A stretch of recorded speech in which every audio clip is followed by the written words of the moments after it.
Hello friends, welcome to Venki Tech channel. இந்த வீடியோல Facebookல ஒருத்தவங்க ஜாப் ஆர்டர் போட்டுருக்காங்க. யாருன்னே தெரியாத ஒருத்தர். சோ அவங்கள நம்பி நம்ம பணம் கட்டலாமா? அதுல எந்த அளவுக்கு உண்மை இருக்கும்? அவங்க அனுப்பி இருக்கிறது வந்து உண்மையா இல்ல டூப்ளிகேட்டா ஃப்ராடா அப்படிங்கறது எப்படி நம்ம கண்டுபிடிக்கலாம் அப்படிங்கறத தான் இந்த வீடியோல பார்க்க போறோம். சோ ஃப்ரெண்ட்ஸ், சிங்கப்பூர் பற்றிய தகவல்கள் நம்ம வெங்கி டெக் சேனல்ல நிறைய போட்டுருக்கோம். சோ அதை பார்க்காதவங்க பார்த்து தெரிஞ்சுக்கோங்க. மேலும் சிங்கப்பூர் பற்றிய தகவல்களுக்கு நம்ம வெங்கி டெக் சேனலை சப்ஸ்கிரைப் பண்ணிக்கோங்க. சோ வாங்க இந்த வீடியோ பார்த்துடலாம். இப்போ Facebookல இருந்து ஏதாவது ஒரு ஆர்டர் வருது, இந்த மாதிரி ஒரு ஜாப் ஆர்டர் வருது அப்படின்னா அதை நம்பி வந்துட்டு கண்டிப்பா நீங்க வந்துட்டு அதை நம்பி பணம் போட்டுடாதீங்க. Facebookல இருக்கிறது எல்லாமே கம்பல்சரி ஃப்ராடு. அது போக சிங்கப்பூர் ஏஜென்ட்னு சொல்லி யாரும் பேசினாங்க அப்படின்னா அது 100% ஃப்ராடு. ஏதோ நம்ம ஊர் ஏஜென்ட், அதாவது நம்ம ஊர் ஏஜென்ட் போடுற ஆர்டர் வந்து வேற மாதிரி இருக்கும். அதுல வந்து கன்ஃபியூஸ் ஆயிடாதீங்க. அதனால இந்த சிங்கப்பூர் நம்பர்ல இருந்து யாரும் போட்டிருக்காங்க இந்த மாதிரி சர்வீஸ் சார்ஜ் ரொம்ப கம்மியா போட்டிருக்காங்க அப்படின்னா தயவு செய்து நம்பாதீங்க. யாருமே வந்துட்டு உங்களுக்கு MOM IPA காப்பி அனுப்புனாங்க அப்படின்னா மட்டும்தான் அது உண்மை. மற்றபடி ஆஃபர் லெட்டர் அது இதுன்னு சொல்லி எதுவும் அனுப்புனாலும் எதையுமே நம்பாதீங்க. அதனால Facebookல இருந்து வர்றதை கம்பல்சரி அவாய்ட் பண்ணிருங்க. அதை வந்து நீங்க வந்துட்டு பணம் கட்டாதீங்க. ஸோ இதுல எப்படிலாம் ஏமாத்துவாங்க, இல்லை எப்படிலாம் நம்ம செக் பண்ணலாம் அப்படிங்கறத நீ டீட்டெயிலாக பார்த்துடலாம். ஸோ ஓகேங்களா, இப்போ எனக்கு நடந்த ஒரு விஷயத்த சொல்லிடுறேன். இப்போ நானும் இப்படிதான் பார்த்தீங்கன்னா ஏதோ ஒரு இடத்துல என்னோட நம்பரை வந்து நம்ம கமெண்ட்ல போட்டுட்டு இருப்போம் போல. ஸோ என்னோட நம்பர் எடுத்துட்டு ஒரு சிங்கப்பூர் நம்பர்ல இருந்து எனக்கு வாட்ஸ்அப்ல மெசேஜ் வருது. இந்த மாதிரி எங்களோட சூப்பர் மார்க்கெட்ல வந்துட்டு நான் வந்து HR, எங்களோட சூப்பர் மார்க்கெட்ல வந்துட்டு ஒரு ஜெனரல் ஒர்க்கர் வேலை இருக்கு, 2000 சம்பளம், நீ ஏஜென்ட் ஃபீஸ் வந்து கட்ட தேவையில்ல, ரூம் ஃப்ரீ, சாப்பாடு ஃப்ரீ, எல்லாமே ஃப்ரீ அப்படின்னு சொல்லிட்டு இஷ்டத்துக்கு அள்ளி விட்டுக்கிட்டு இருக்காரு. ஸோ ஓகே, இதெல்லாம் இது இருக்குதுக்கும் போது இப்போ நான் என்ன பண்றேன், சரி ஓகே உங்களோட ப்ரூஃப் ஏதாவது அனுப்புங்க அப்படிங்கும்போது ஏதோ ஒரு ஐடி கார்டு அந்த சூப்பர் மார்க்கெட் பேரை போட்டு அவர் பேரை போட்டு ஒரு ஐடி கார்டு மாதிரி அனுப்பி விடுறாரு. ஓகே, இதுக்கப்புறம் நான் சரி வீடியோ கால் பண்ணுங்க, எனக்கு வந்து டவுட்டா இருக்கு, ஆடியோ கால் பண்ணுங்க அப்படின்னா அதை வந்து அக்செப்ட் பண்ண மாட்டாரு, வீடியோ கால் அட்டன் பண்ண மாட்டாரு.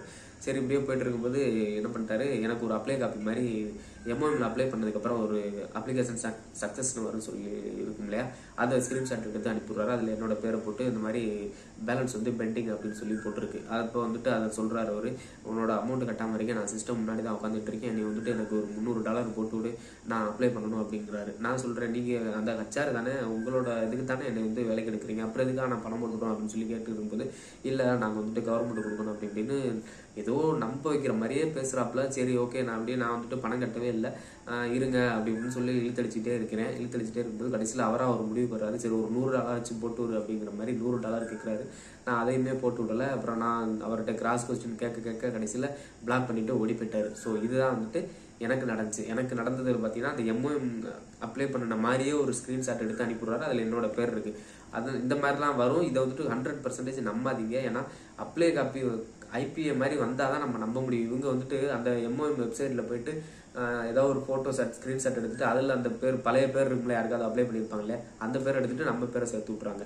இப்போ வந்துட்டு நான் அப்ளை பண்ணிட்டு இருக்கேன், நீ வந்துட்டு ஒரு இன்னும் 2 ஹவர்ஸ்ல எனக்கு பணம் போட்டுவிட்டு அப்பதான் MOM வந்து அப்ரூவ் பண்ணும் அப்படிங்கிற மாதிரி சொல்லுவாங்க. ஸோ இதெல்லாம் நம்பாதீங்க. ஸோ இது எனக்கு நடந்தது. ஸோ இதுக்கப்புறம் நம்ம இன்ஸ்டாகிராம் ஃபாலோவர்ஸ் 2 பேருக்கு இந்த மாதிரி நடந்துச்சு. ஸோ அவங்களுக்கு எப்படி நடந்துச்சு அப்படின்னு பார்த்துடலாம். இப்போ ஒரு பிரதர் வந்துட்டு எனக்கு ஒரு ஆஃபர் லெட்டர் அனுப்பி விடுறாரு. பிரதர் இது உண்மையா, சிங்கப்பூர்ல இருந்து எனக்கு ஒரு ஏஜென்ட் அனுப்பிட்டு இருக்காரு, இவர் பணம் கட்டிட்டு இருக்காரு, நான் கொடுக்கவா அப்படின்னு சொல்லி கேட்டுட்டு இருக்காரு. நான் சொல்லிட்டேன், இல்லைங்க அந்த மாதிரிலாம் வந்துட்டு அவர் எனக்கு அந்த ஆஃபர் லெட்டர் அனுப்பி விடுறாரு. நான் சொல்லிட்டேன், இல்லைங்க அந்த மாதிரிலாம் நீங்கள் வந்து நம்பாதீங்க, அது வந்து ஃப்ராடாக தான் இருக்கும். அந்த ஆஃபர் லெட்டர் எப்படி இருந்துச்சு அப்படின்னு பார்த்தீங்கன்னா ஒரு ஹோட்டல் பேரை போட்டு அந்த ஹோட்டலுக்கு வந்துட்டு அவரை வந்துட்டு மேனேஜர் போஸ்டிங்கில் எடுக்கிற மாதிரி போட்டிருக்கு. சேலரி பார்த்தீங்கன்னா 3000 போட்டிருக்கு. ரூமு, அக்கமடேஷனு, அந்த மாதிரி சாப்பாடு, மெட்ரோ செலவு, அப்புறம் வந்துட்டு என்னென்னமோ ஃப்ரீ அப்படிங்கிற மாதிரி எல்லாமே ஃப்ரீ அவருக்கு அப்படிங்கிற மாதிரி போட்டிருக்கு. ஸோ அதில் அப்புறம் கீழே என்ன போட்டிருக்கு, அந்த ஹோட்டல்காரங்க பேசின மாதிரி, அதாவது நாங்கள் வந்துட்டு உன்னோட ரெஸ்யூமை பார்த்தோம், உன்னை வந்து செலக்ட் பண்ணிட்டோம், ஷார்ட் லிஸ்ட் பண்ணிட்டோம், நீங்கள் வந்து ஓகே எங்களுக்கு வந்துட்டு இந்த மாதிரி இந்த சம்பளம் கொடுக்குறோம், இந்த வேலை நீங்கள் உங்கள் ஏஜென்ட் என்ன சொல்கிறாரோ அதை ஃபாலோ பண்ணிக்கோங்க, அவருக்கு எவ்வளோ பணம் போட்டு சொல்கிறாரோ அதை இன்னும் ஒரு 24 மணி நேரத்தில் நீங்கள் வந்து கன்ஃபர்மேஷன் கொடுங்க, நாங்கள் அப்போ தான் அப்ளை பண்ணுவோம் அப்படிங்கிற மாதிரி அந்த ஹோட்டல்காரங்க பேசின மாதிரி இவர் வந்துட்டு ஒரு லெட்டர் வந்துட்டு அனுப்பி விட்டுருக்காப்புல, ஆஃபர் லெட்டர். ஓகேங்களா, இப்போ இந்த ஆஃபர் லெட்டர்லாம் எப்படி ரெடி பண்ணுறாங்க அப்படின்னு கேட்டிங்கன்னா, இப்போ கூகுள்லேயே போனீங்கன்னா இப்போ அந்த ஒரு ஹோட்டல் இருக்குது அப்படின்னா அந்த ஹோட்டலோட லோகோ வேணும்னா அந்த கூகுளில் போய்ட்டு அந்த ஹோட்டல் பேரை போட்டு லோகோன்னு போட்டிங்கன்னா லோகோ கிடைச்சிடும். அதை டவுன்லோட் பண்ணி இவங்க வேர்ட் பேடு அந்த மாதிரி எதாவது ஒன்று எடிட் பண்ணி இந்த லோகோவை கொண்டு போய் வச்சு அவங்களோட ஏதோ ஒரு சைனு ஸ்டாம்பு இதெல்லாம் வச்சு ஒரு ஆஃபர் ஃபேக் ஆஃபர் லெட்டர் அந்த கம்பெனியோட ஆஃபர் லெட்டர் மாதிரி இவங்க வந்து ரெடி பண்ணிடுறாங்க. ஸோ ரெடி பண்ணி இவர் அனுப்பிட்டாரு. இப்போ எனக்கு அனுப்பணும்னா நான் பார்த்துட்டு அதை பார்த்தோன்னே சொல்லிட்டேன், வேற எதுவும் கேட்கவே இல்லை. பிரதர் இது வந்து கம்பல்சரி ஃபேக்கு, நீங்கள் எம்ஓஎம் கவர்மெண்ட்ல இருந்து ஐபிஏ காப்பி வந்தால் மட்டும்தான் ரியல், மற்றபடி கம்பெனிக்காரங்களாம் ஐபிஎல்லாம் யாரும் கம்பெனிக்காரங்களாம் யாருமே ஆஃபர் லெட்டர் அனுப்ப மாட்டாங்க. டைரக்டா எம்ஓஎம் மட்டும்தான் நமக்கு வந்துட்டு இந்த ஐபிஎன்னு சொல்லிட்டு அந்த விசா காப்பி கொடுக்கும், மற்றபடி கம்பெனி வந்துட்டு நமக்கு வந்துட்டு எந்த ஒரு ஆஃபர் லெட்டரும் கொடுக்க மாட்டாங்க அப்படின்னு சொன்னோம்னா, அதுக்கப்புறம் அந்த பிரதர் போயிட்டு சரி நீங்கள் வேணா போயிட்டு அந்த ஹோட்டல் பேர் தான் போட்டிருக்காருல அந்த ஆஃபர் லெட்டரில், அந்த ஹோட்டலுக்கே டைரெக்டாக மெயில் பண்ணுங்க அப்படின்னு சொல்லியிருந்தேன். அவர் போயிட்டு மெயில் பண்ணுறாரு. மெயில் பண்ணும்போது இந்த மாதிரி இந்த பர்சன் வந்துட்டு எனக்கு வந்துட்டு அமௌண்ட் கேட்டுக்கிட்டாரு, இந்த நம்பரில் உள்ளவர் இந்த மாதிரி உங்கள் ஹோட்டலில் மேனேஜர் போஸ்டிங் இருக்குது, இவ்வளோ சம்பளம் அப்படின்னு சொல்லி போட்டிருக்காரு, இது உண்மையா அப்படின்னு சொன்னோம்னா உடனே மெயில் பண்ணிடுறாங்க. இப்போ சிங்கப்பூரில் ஒரு எம்ப்ளாயருக்கு ஒரு கம்பெனிக்காரங்களுக்கு நம்ம வேலை வேணும் அப்படின்னு சொல்லி கேட்டோம்னா தான் ரிப்ளை பண்ண மாட்டாங்க, லேட் பண்ணிக்கிட்டே இருப்பாங்க, மெயிலை பார்த்துட்டு ரிப்ளை பண்ண மாட்டாங்க. ஸோ ஒரு சில பேர் பண்ணாங்கனாலும் கோட்டா இல்லை அப்படிங்கிற மாதிரி மெயில் பண்ணுவாங்க. ஆனால் இந்த மாதிரி ஏதாவது வந்துட்டு நம்ம ஸ்கேம் ஏதாவது நடந்துட்டு இருக்கு, அவங்க கம்பெனிலேருந்து இப்படி வந்திருக்கு அப்படின்னு சொல்லி போட்டோம் அப்படின்னா கண்டிப்பாக அவங்க வந்து ரெஸ்பான்ஸ் பண்ணிடுவாங்க. அதனால வந்துட்டு அவங்க ஒர்க்கிங் ஹவர்ஸ் பார்த்தீங்கன்னா 9 to 5 இந்த டயத்துக்குள்ளே நீங்கள் எப்போனாலும் மெயில் போட்டிங்க அப்படின்னா கண்டிப்பாக ரீப்ளை வந்துடும். அப்போ அவருக்கு ரீப்ளை வந்தது என்னன்னு கேட்டிங்கன்னா, இந்த மாதிரி நாங்கள் வந்து ஜாப் அட்வர்டைஸ்மெண்ட் யாருக்குமே கொடுக்கல, இது வந்துட்டு ஏதோ ஸ்கேம் நடந்துகிட்டு இருக்கு, தயவுசெய்து பணம் போட்டுவிடாதீங்க அப்படின்னு சொல்லிட்டு அவருக்கு மெயில் வந்துருச்சு. ஸோ அதை அவர் எனக்கு மெயில் போட்டு எனக்கு திரும்ப அனுப்பிவிட்டாரு. பிரதர் அந்த மாதிரி தான் பிரதர், அவங்க ஏதோ ஃப்ராடுத்தனம் பண்ணுறாரு அப்படின்னு சொன்னார். நானும் சொன்னேன் எனக்கு இந்த மாதிரிலாம் நடந்திருக்குங்க, நீங்கள் அதனால எதுவுமே நம்பாதீங்க, நம்ம வந்துட்டு இப்படிலாம் போக முடியாது அப்படின்னு சொல்லிட்டேன். ஸோ இதுக்கப்புறம் இன்னொரு பிரதருக்கும் அதே மாதிரி தான் நடந்துச்சு. அவங்களுக்கும் ஆஃபர் லெட்டர் மாதிரி, அவங்களுக்கு எப்படின்னா இவங்க வேலை தேடிட்டே தெரிஞ்சிருக்காங்க. நான் என்கிட்டையும் கேட்டாங்க, நானும் சொன்னேன் சரிங்க வெயிட் பண்ணுங்க நான் ஏதாவது வந்தால் சொல்கிறேன் அப்படிங்கிற மாதிரி.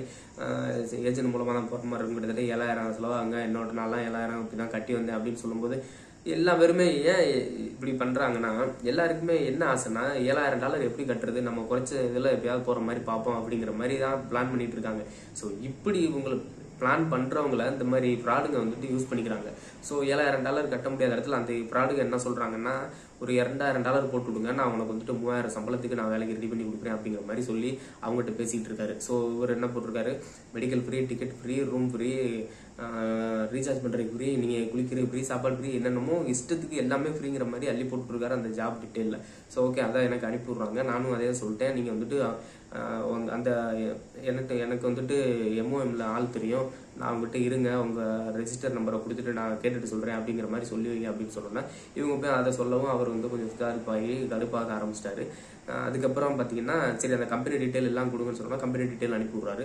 சரி நான் என்ன சொல்கிறேன், அதே மாதிரி திரும்ப கம்பெனிக்கே மெயில் போடுங்க அப்படின்னா கம்பெனிக்கு இவங்க போய் மெயில் போடுறாங்க. இந்த மாதிரி இந்த பர்சன் வந்துட்டு இவ்வளோ அமௌண்ட் கேட்குறாரு, உண்மையிலே ஆர்டர் இருக்கா அப்படிங்கிற போது அவங்களும் மெயில் போட்டுட்டாங்க, இல்லைங்க தயவுசெய்து இந்த மாதிரி பணம் கட்டாதீங்க, இது வந்து ஃப்ராடு ஸ்கேம் நடந்துட்டு இருக்கு. அதுக்கப்புறம் என்ன சொல்கிறாங்கன்னா, ஓகே கங்க்ராச்சுலேஷன், உங்களுக்கு ஏதாவது வேலை வேணும் அப்படின்னா எங்களோட வெப்சைட்டுக்குள்ளே பாருங்கள், மற்றபடி யார் சொல்கிறதையும் நம்பாதீங்க, மற்றபடி ஓகே கங்க்ராச்சுலேஷன் உங்களுக்கு வேலை கிடைக்க வாழ்த்துக்கள் அப்படிங்கிற மாதிரி போட்டுட்டாங்க. ஸோ இதுதான் வந்துட்டு இந்த மாதிரி தான் நடந்துகிட்டு இருக்கும். ஸோ அதனால இவங்க வந்துட்டு பார்த்தீங்கன்னா பணத்துக்காக என்னென்னமோ சொல்லுவாங்க. அதுலேயும் அந்த ஜாப் ஆஃபர் லெட்டர் என்ன பண்ணுறோம்னா 24 மணி நேரத்தில் கன்ஃபர்மேஷன் கொடுங்க, அப்படி இல்லைன்னா நம்ம வேற ஆளுக்கு கொடுத்துற மாதிரி இவங்க பெருசாக பேசிகிட்டு இருப்பாங்க.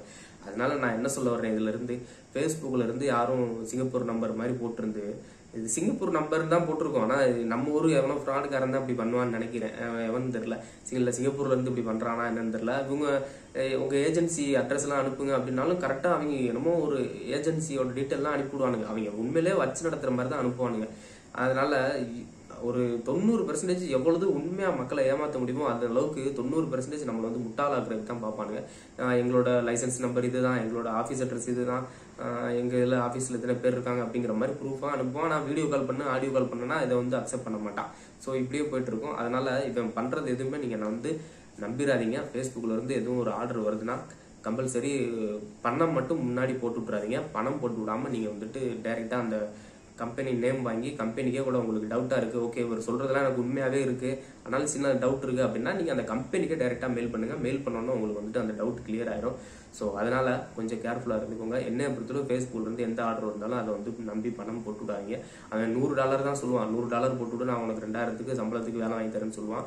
அதெல்லாம் வந்துட்டு ஃப்ராடு தரம் தான். ஓகேங்களா? ஸோ அதனால் பணத்தை மட்டும் போட்டிங்கன்னா திரும்ப வாங்க முடியாது, உங்களை பிளாக் பண்ணிட்டு போயிட்டே இருப்பாங்க. அதனால நீங்கள் ஒரு $7000 கட்டி ஏஜென்ட் மூலமாக வர்றது, நம்ம ஊர் ஏஜென்ட் மூலமாக வர்றது கூட பெட்ரு. இவங்ககிட்ட காசை கொடுத்துட்டு 15,000 தானே ட்ரை பண்ணி பார்ப்போம் அப்படிங்கிற மட்டும் நினச்சி போகாதீங்க. அது வந்துட்டு நம்மளால வாங்கவும் முடியாது, அதை போனது தான் அப்படிங்கிற மாதிரி இருக்குது. ஸோ இதில் வந்துட்டு இந்த மாதிரி தான் நம்ம வந்து செக் பண்ண முடியும். ஸோ அதனால் ஃபேஸ்புக்கில் வர்ற ஆர்டரை பார்த்து யாரும் நம்பாதீங்க, கொஞ்சம் விழிப்புணர்வோடு இருங்க. எதுவும் டவுட்னா கூட எனக்கு மெசேஜ் பண்ணுங்கள். ஸோ ஓகே, இன்றைக்கி பார்க்க வந்த வீடியோ இதுதான். இதில் வேறு எதுவும் டவுட்ஸ் இருந்துச்சுன்னா எனக்கு வந்து கமெண்ட் பண்ணுங்கள். மேலும் சிங்கப்பூர் பற்றிய தகவல்களுக்கு நம்ம வெங்கி டெக் சேனலை சப்ஸ்கிரைப் பண்ணிக்கோங்க.